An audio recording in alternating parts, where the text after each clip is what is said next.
जो गुण हैं वो अधिकारी बनने के रास्ते में बाधा नहीं। इसके लिए जरूर हम लोगों ने कुछ तकनीकी चेकलिस्ट बना रखी होती हैं। मसलन मैं 5 चीजें जरूर जांचता हूँ। मैं बात करता हूँ पोस्चर की, यानी कि आप कैसे बैठे हैं, सिटिंग पोस्चर।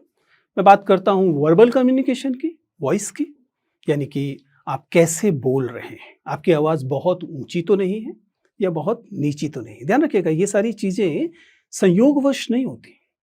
एंजाइटी आपकी आवाज़ को बढ़ा देती है। आप तेज बोल रहे हैं, ये आपके आत्मविश्वास का लक्षण नहीं है, ये आपके डरे होने का लक्षण है।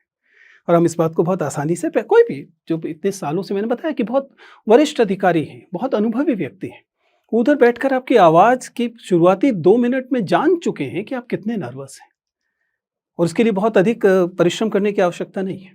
खैर, तो वॉइस लेवल यानी वर्बल कम्युनिकेशन, जिसमें कि गति और आवाज़ की का जो वॉल्यूम है दोनों को देखा जाता है। इसके अलावा आई कांटेक्ट, सबसे खूबसूरत चीज़ मानव संप्रेषण में यदि कुछ है तो आपकी नज़रें।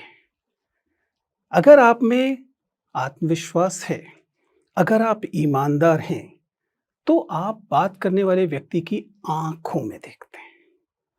अगर नहीं है तो आप काम चलाते हुए चेहरे पर देखते हैं। लेकिन अगर आप झूठ बोल रहे हैं, अगर आप चुरा रहे हैं कुछ, अगर आप फेक कर रहे हैं कुछ, तो अक्सर आप ऊपर देखते हैं। ये साधारण सा तरीका है। कुल मिलाकर मैं क्या कह रहा हूं, जब आप किससे बात कर रहे हैं तो उसकी आंखों में या कम से कम चेहरे की तरफ देखिए। इसके अलावा हम बात करते हैं अक्सर हैंड मूवमेंट की,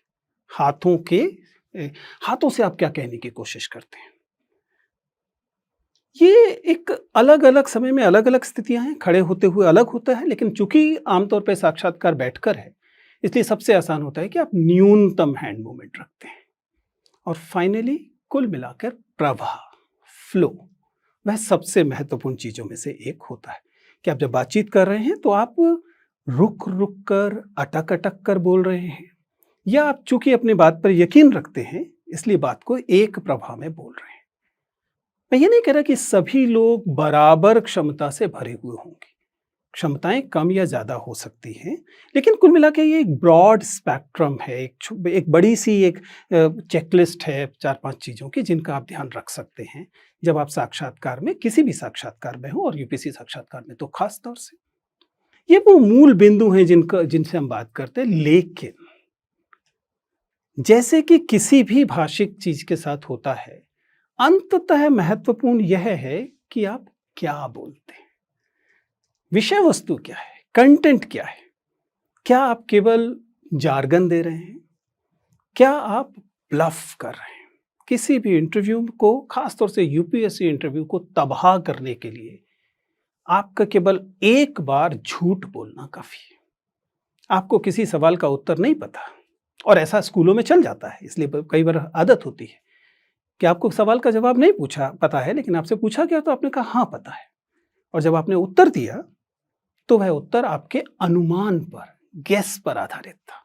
इंटरव्यू आपको यह सुविधा नहीं देता। क्यों नहीं देता? बहुत साधारण सी बात है। प्रश्न का उत्तर न पता होने पर आप आसानी से कह सकते थे कि मुझे उत्तर नहीं पता। तब क्या आपके बारे में क्या राय बनती कि इसको एक सवाल का उत्तर नहीं पता था, जबकि बहुत सारे सवालों का उत्तर पता था, तभी तो यह साक्षात्कार दे रहा है।